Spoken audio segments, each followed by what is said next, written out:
Nous sommes constamment dans la présence de Dieu. La reconnaissance de cette présence par un croyant influence toutes ses pensées et actions. L'action de manger a reçu depuis la création du monde et les premiers temps de la chrétienté un sens religieux. Le repas de la Seine, où nous mangeons le corps du Christ, le pain de vie, est le moment le plus solennel de notre contact avec Dieu et aussi le plus intime.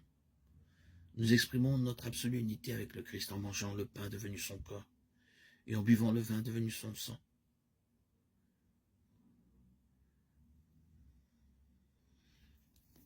Hormis le repas de la Seine, les repas en général deviennent aussi un temps de prière. Le jeûne, l'abstinence de manger est aussi une manière de changer le temps des repas en un temps de reconnaissance de Dieu. Lorsque nous jeûnons, nous sacrifions certains repas ou nourritures et nous recyclons le temps gagné en intense temps de prière, ou bien l'argent mis de côté pour augmenter notre participation aux bonnes œuvres. Le Christ lui-même a jeûné et a invité ses disciples à l'imiter. Ainsi, la fête et le jeûne sont des formes non verbales de prière, de la même manière que notre style de manger a pour but de glorifier Dieu le Créateur. Depuis les premiers temps de l'Église, le jeûne est observé avant Pâques, commémorant la trahison et la crucifixion du Christ.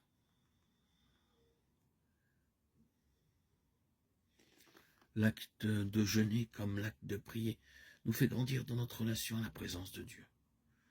Nous devons commencer à un premier niveau pour approfondir notre pratique en grandissant dans le Christ.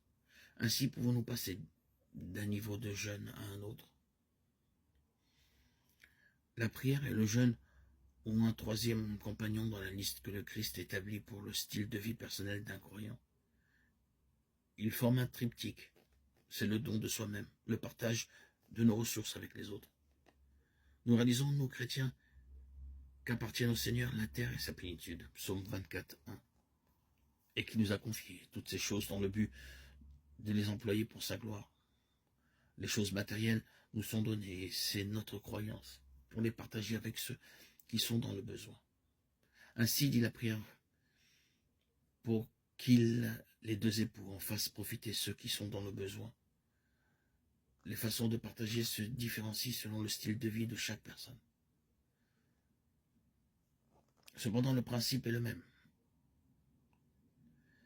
Tel que deux époux qui vont se marier fassent profiter ceux qui sont dans le besoin dans les cérémonies de mariage. Le partage est fondamental à la vie chrétienne, comme le sont la prière et le jeûne. Par le partage, nous agissons comme Dieu lui-même. Nous aidons l'affligé, nous réconfortons ceux qui sont attristés.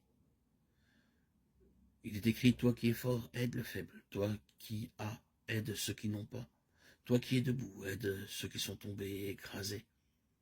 Toi qui es dans la joie, réconforte ceux qui sont dans la tristesse. Toi qui as une grande fortune, aide ceux qui sont sinistrés. Sois comme Dieu pour le malheureux en imitant la miséricorde de Dieu. Car rien ne nous fait approcher aussi près de Dieu qu'en faisant le bien l'un à l'autre.